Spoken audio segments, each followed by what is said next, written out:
Matagal nang sinasabi ni Alden Richards ang mga resibo na pinapakita niya sa madla, lalong-lalo na ngayon na nahihirapan sila ni Maine Mendoza na umamin sa publiko. Hindi man nagpapakita si Alden Richards ng kagustuhan na liwanagin ang kanilang relasyon ni Maine Mendoza, ay talagang gusto rin naman nila na dapat maging maayos ang lahat, lalong-lalo na ang mga Aldab Nation na talagang nagsusumamo sa pag-amin na gagawin ni Maine Mendoza at Alden Richards. Napakaraming resibo na ang nilalabas ni Alden Richards at Maine Mendoza sa publiko at talagang pag-amin na lang ang hinihintay. Masaya man si Alden Richards sa ginagawa niya, ay talagang gustong-gusto rin ni Maine Mendoza ang ginagawa niya. Kaya dapat ay hindi na nila iniisip kung ano ang negatibo na babalik kung sakali mang aamin sila, dahil punong-puno rin naman ng resibo ang kanilang mga ginagawa. Handa rin naman siguro si Maine Mendoza at Alden Richards na ipakilala na sa isa't isa kung ano man ang kanilang relasyon. Hindi na maiiwasan ni Alden Richards at Maine Mendoza ang ganitong mga tanong pagka sila ay nagkaroon ng movie. Akalain mo ba naman kung i-interviewin sila sa kanilang movie ay hindi mayayari si Alden Richards? Dahil ang tanong dito kung ano ang relasyon nila ngayon at estado ng kanilang buhay ngayon ni Maine Mendoza. At dyan nga ay hindi na makikipagsinungaling pa si Alden Richards dahil ang lalabas dito ang totoo lamang. Hindi kasi man nagsisinungaling si Alden Richards sa publiko. At syempre ganun din si Maine Mendoza.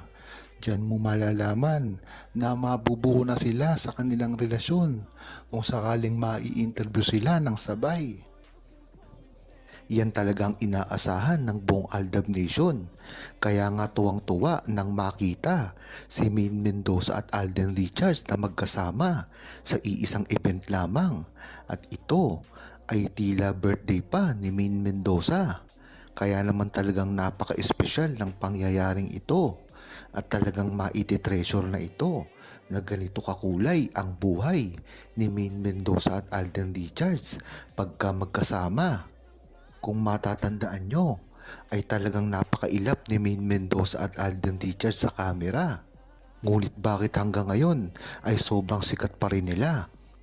Ito na ang sinasabi ng buong Aldab Nation na kahit magkalayo man sila sa camera or magkalapit na pinapakita sa pribado, ay talagang inaasahan nila ang bubulusok na karir ni Maine Mendoza at Alden Richards dahil kahit kailanman ang naging relasyon nila ay isang organic at hindi ito basta-basta ginagawa sa iibang mga tao lamang.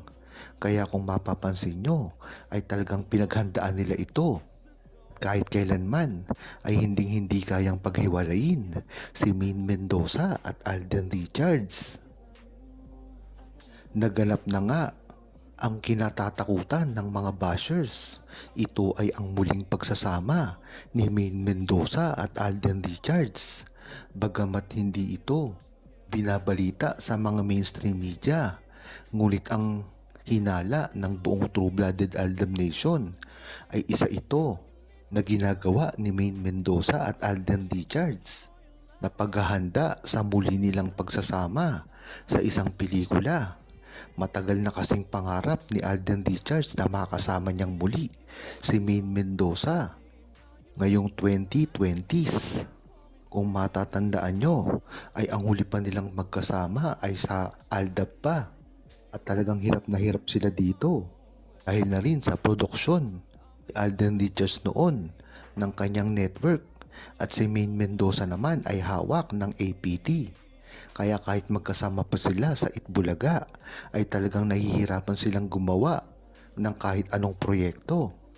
Ngayon pa kaya na nadagdagan na magkaiba na sila talang tuluyan ng network. Kaya talagang mas mahirap dito ay dumoble pa ang karanasan ng paghihirap nila para magtambalan. Ngunit napakaganda ng inisip ni Alden Richards na kanyang produksyon na solo. Diyan mo talagang malalaman ang kilos na ginagawa ni Alden Richards ay talagang napakamatalino, napakamature, at talagang kinikilala ang samahan ni Maine Mendoza at Alden Richards. Batid ko nga, kaya nga lang ginawa ni Alden Richards ang kanyang myriad na produksyon ay para lamang mapalapit muli kay Maine Mendoza dahil napakahirap naman niya itong makasama na kahit magkasama sila sa isang TV show na Itbulaga ay hindi sila pwedeng magsama sa mga proyekto dahil nga sa pagkakaiba ng kanilang mga management. Ngunit ang maganda dito ay tuloy-tuloy na ito dahil nakita na nga sila at kahit kailanman ay hindi na ito basta-basta mabubuwag pa dahil talagang ipinakita na nila na kayang-kaya na nilang gawin ang kahit ano kung magtutulungan sila at magsasama ng walang kapalit na hinihingi. Pagkakataon na nga ni Maine Mendoza at Alden Richards gumawa ng proyekto. Ito naman talaga ang inaasahan ng buong Aldam Nation sa kanilang dalawa na gumawa ng isang proyekto na talagang ikatutuwa at ipagmamalaki ng buong Aldam Nation. Talagang nakakagulat nga ang ginawa ni Maine Mendoza at Alden Richards na paglabas dito. Kaya hanggang ngayon ay hindi makapaniwala ang buong Aldam Nation. Lalong-lalo na at kung makikita nyo pa sa publiko na talagang nagkakagulo sa social media dahil sa ginawang ito ni Maine Mendoza at Alden Richards na talaga namang inaasahan na ito ng buong Aldam Nation dahil naniniwala ang buong True-Blooded Aldam Nation na ito ay mangyayari balang araw at sa nakatakdang panahon ngang ito ay magsasamang muli si Maine Mendoza at Alden Richards dahil hindi na rin sila bata, napaka-matured na nila. Dapat ay isinantatabi na nila ang kanilang mga differences at mga iniisip na mga negatibo kung sila ay magsasamang muli. Kung matatandaan nyo ay hirap na hirap talaga si Maine Mendoza at Alden Richards na magsama sa publiko dahil na rin sa mga pangbabash na tinatanggap nila.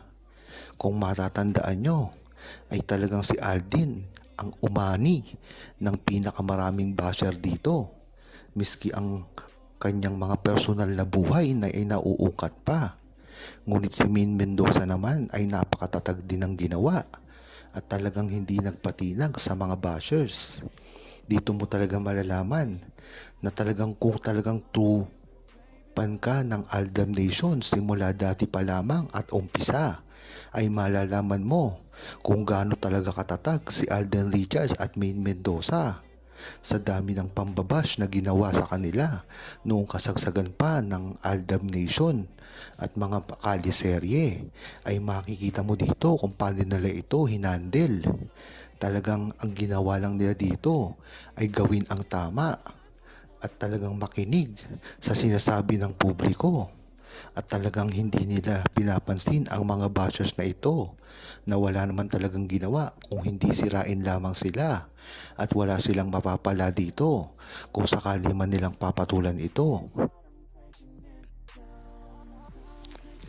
Huwag kalimutang mag-subscribe, comment at i-like ang video na ito. Thanks for watching!